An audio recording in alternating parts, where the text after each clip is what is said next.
So I've heard of this particular, I think I read this in Influence, I'm not sure. So people assume that if something's costlier, then it's just of better quality, right? If something's cheap, then it's probably just not good quality. So stuff like that, right? What are some common behaviors that you see out there that maybe people who price their own products need to keep in mind or account for? Yeah. Yeah, so the one that you mentioned is kind of an example of that people don't have the information to assess the quality of a product Yep. because they don't know the technical details. So they take price as an indicator for quality. So that's not rational, but it can work sometimes. And in some industries, it works really well. Think of, I don't know, smartphones or Apple, etc. They educated the customers really well to say, okay, if it's more expensive, then it's better. And it actually is. So that's kind of a strategy that works because people don't have the information.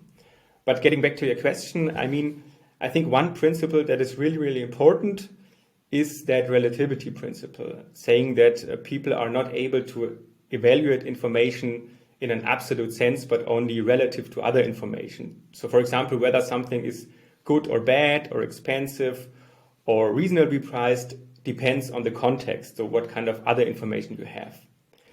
So, what we need to do in pricing and marketing, we need to understand the context to see, okay, do people perceive our prices as high or low? And we can manage that context actively. So, for example, if you think about like tech companies or SaaS companies, many of the companies didn't raise their prices for many years. So, since people did not have a relation to compare it, or they just thought of, okay, they never raised prices, even a very small price increase is perceived as very painful.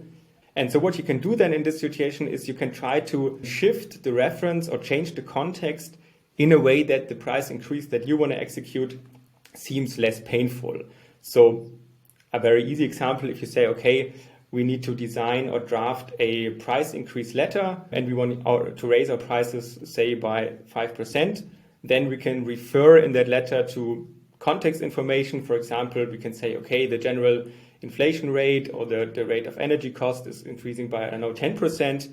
And then given that change of the context, that anchor information that you give, the 5% that you want to execute seems less of a pain or more digestible. So that's one way how to think about context. So, and that's really one key insight of behavioral economics. We need to understand what is the context, what is the expectations that customers have, and we need to think about how to actively manage that context. And that it also holds for example, portfolio design. I mean, that good, better, best portfolio idea is very prominent in software and in behavioral economics. And one reason why it works is because it makes it very easy for people to opt for the middle option, because once you have a high-priced option in the end, people evaluate the middle option relatively to that price anchor or that high anchor, and then it seems more reasonably priced. Yeah, it's almost like the decoy effect, right? You have Yeah. a super high price and like something slightly closer. Yeah, that makes sense. Yeah. The decoy works. It's a very similar mechanic. Yeah, absolutely. Yeah, yeah, makes sense. So there are a lot of effects that, are based on behavioral economics. So there's anchoring, there's decoys. We just spoke about that. There's endowment effect. There are like quite a few, right? But what are, say, top five that companies need to account for when they're going through a pricing strategy process? Like, okay, I'm going to figure out this entirely new pricing strategy for my product. And these five things are just stuff that I need to keep in mind. So what are like five effects that you'd say? Yeah, first of all, I would say it depends, because we would be careful in saying, okay, one effect works in every situation and we just can copy and paste it to any situation. It really depends on the experience that customers have made, which explain which effect works or doesn't work. So for example, an SML portfolio works because of the tendency towards the middle effect. So whenever customers are not sure what is fitting their needs, what they actually want, they feel better choosing the M option because that seems the least risky one. So if you have a situation where customers are more risk averse, avoiders, then SML. So if we have a situation like this, tendency towards the middle, which is an effect, could work well. So basically, one effect that is really universal, I guess, is also less is more. Less is more meaning more information and more value or more features can make a product actually less attractive overall. And I think that's really important, especially for the tech industry, because when we think of designing our products, we often assume that the more features we bundle into an option, the more attractive the bundle will become in the end. But in reality, however, we need to think of value or overall value is more a function of the average than the sum of the features or the sum of the individual values of the features. So if you have a bundle with 5 very good features, adding 1 feature or 2 features of average or low value will not increase the total value of the offering, but decrease it because the average will shrink. And that's really important because we should think about building products not so much as how much individual features and individual value can we add, but more like what is the really compelling and concise story that that option or product is telling. And that means, okay, few features are better if they sum up to a consistent story rather than trying to add more and more features. And then the customers will just get confused and say, okay, there's some good features, some bad features. So overall, it's like average. So really focusing on what's really valuable, what really tells a story is very important. And that holds for product design, but also for the sales approach. I mean, especially in tech, we see selling being quite cumbersome because the sales people go to the clients and go through a long list of features, and then customers are just getting confused and don't see the story anymore. And to have that really precise and concise story is very important, and that's why I think less is more is so important in pricing and in selling. So that would be my top 3, so to say, after relativity and anchoring. I think also a similar effect is paradox of choice.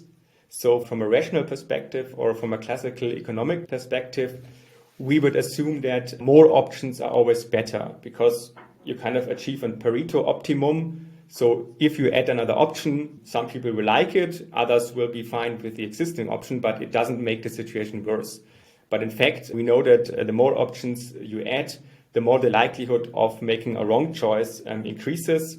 And that makes it harder for customers to come actually to a decision. So you need to think of the number of options that you offer, not only in a sense of which kind of different customer needs do we tackle, but also is it something that really makes the decision easier or harder for the customer? And it could make the decision easier. So for example, if you add a very expensive option as a top tier in a portfolio, you can leverage the relativity effect, and that makes the other option less appealing, less expensive. So that could help making a choice. But if the options become too similar, even though in theory they would fit the needs of the customers better, they actually make the situation worse.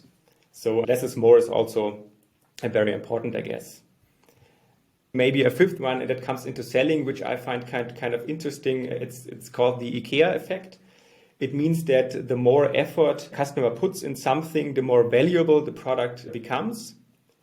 And that's a bit counterintuitive because, for example, if we think about like online sales processes, from UX, for example, we would assume that we need to reduce frictions as good as we can. So we need to make the purchasing process simple and easy and with less effort.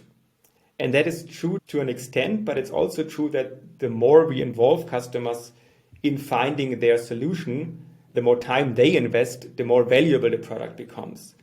And that means you should, in the sales process, involve your customers, make them help you designing the best options, make them invest time. So just call the customers, talk with them, make them invest time in the process. And then in the end, they will be more likely and willing to bring that transaction to an end, because you could also call that sunk costs effect. If I have invested time in calling or talking with a vendor, but sometimes I say, okay, I want to close that deal with that vendor.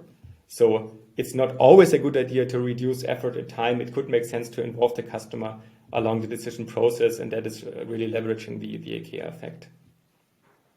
I mean, relativity is everywhere. So just when we think about how to design portfolio options, we should think about not only in a sense that we need to sell every option, but maybe we need to design options that nobody should buy, that have only the function of letting the other option appeal more attractive. So we should not only think about in favor of which option does our customer decide, but also can we make it easy for them to decide against an option?